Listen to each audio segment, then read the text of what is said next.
जो सदगुरु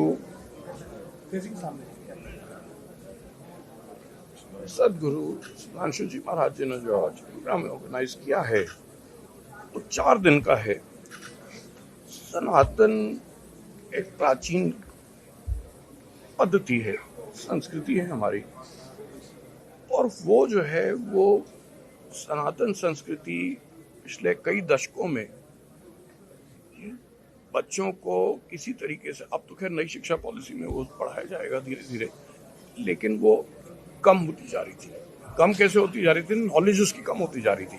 तो ऐसे प्रोग्राम सदगुरु सुधांशु जी और बाकी महानुभव जैसे ये सब प्रोग्राम कराने से एक लोगों में जागरूकता फैलती है, उनको, बच्चों को, और आगे प्रसार होता है, तो उनसे पता चलता है कि हमें क्या और कैसे आगे अपनी जीवन की रीति, जीवन शैली करनी चाहिए। आज जो प्रोग्राम है उसको माननीय राज्यपाल जी कटारिया जी उसका इनॉग्रेशन कर रहे हैं।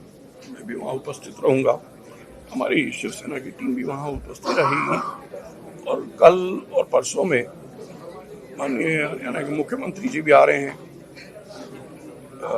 स्वामी रामदेव भी आ रहे हैं, और कई और धर्मगुरु आके इस प्रोग्राम में शरीक हो रहे हैं।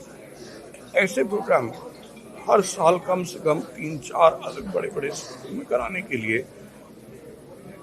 सुधांशु जी महाराज जी ने इसका संकल्प लिया है, वो करवाएंगे। और हमारी पार्टी और मैं खुद इससे जुड़ा हुआ हूँ, और मैं जितनी भी मदद कर सकता हूँ करूँगा। अभिषेक जी, पंजाब में इलेक्शंस आ रहे हैं, ऐसे में किस तरह से देखते हैं, क्या शिवसेना भी हमें इन इलेक्शंस में नजर आएगी? 27 के इलेक्शन में शिवसेना 20 से 25 सीटें एनडीए के तहत मांगेगी, और 20 से 25 सीटों में हम लोग चुनाव अपने कैंडिडेट्स को उतारेंगे। कई ऐसे पॉकेट्स हैं, कई ऐसी यहाँ पॉकेट्स हैं जिन पॉकेट्स में हमारे स्टेट प्रेसिडेंट और चंडीगढ़ के और बाकी हमारी स्टेट यूनिट ने तैयारी कर रखी है। तो हमारी बीजेपी से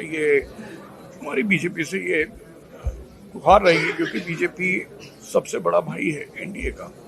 बाकी छोटे भाई, तो हमारी गुहार रहेगी कि हमें वहाँ पर सीट्स दी जाएं, 20 से 25 सीटें दी जाएं, और वहाँ पर हम अपने कैंडिडेट्स उतारेंगे। डेवलपमेंट का मुद्दा है, धर्म का मुद्दा है हमारे पास, नशा मुक्ति का मुद्दा है, और इन सब मुद्दों को लेके हमें पूरा विश्वास है कि हमारे कैंडिडेट्स थम्पिंग मेजॉरिटी से जीत के आएंगे। सर, आखिरी सवाल आपसे लेंगे। पंजाब में ऑलरेडी एनडीए का गठबंधन जो है वो श्रोमणी अकाली दल से रहा है, हालांकि अभी नहीं है, पर फिर भी इस पर विचार किया जा रहा है। किस तरह से देखते हैं, वो अकाली दल को चुनेंगे या शिवसेना को चुनेंगे? आप लोग इकट्ठे भी जो है इस गठबंधन में आ सकते?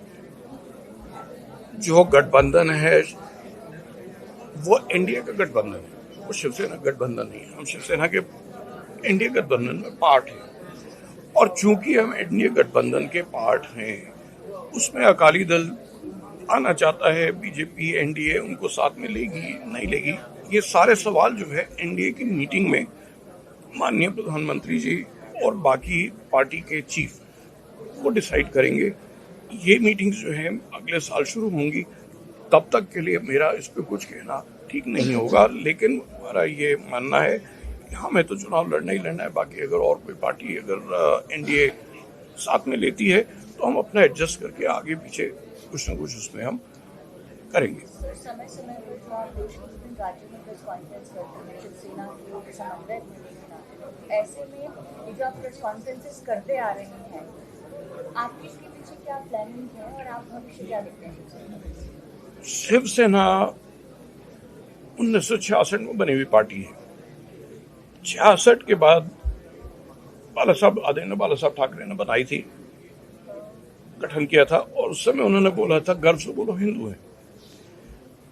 उसके बाद बाला साहब के जाने के बाद उनके जो बेटे थे वो दूसरी डायरेक्शन में ले गए शिवसेना को, लेकिन जब से शिवसेना असली शिवसेना हमें, और अब हम शिवसेना को रिएक्टिवेट कर रहे हैं, हम उसको देशव्यापी स्तर पे आगे लेके जा रहे हैं, और जल्दी ही हमारा ये मानना है कि कुछ सालों में ही हम शिवसेना को नेशनल पार्टी बनाएंगे।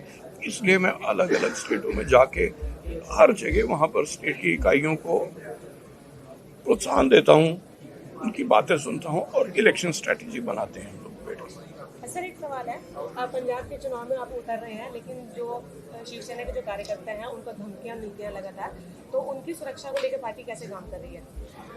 देखिए, सुरक्षा का मामला जो है वो उत्तरदायित्व होता है स्टेट यूनिट का, लेकिन और हमारे तो मोगा के जो डिस्ट्रिक्ट प्रेसिडेंट थे उनकी हत्या भी हुई थी इसी साल।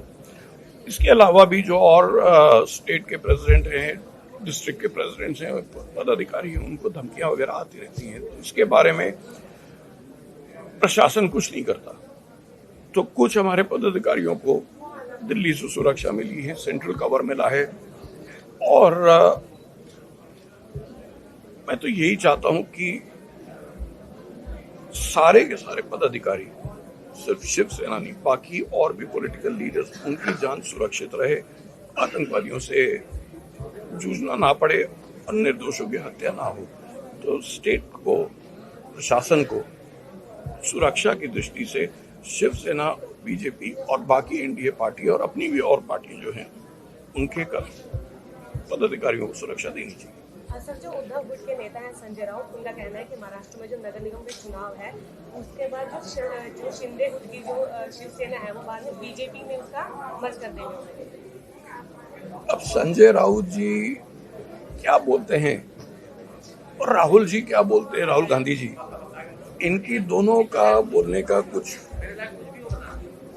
कुछ भी वो बोल देते हैं और नॉनसेंसिकल बातें बोलते हैं। शिवसेना थी, शिवसेना है और शिवसेना ही रहेगी आने वाले सैकड़ों सालों तक। Thank you.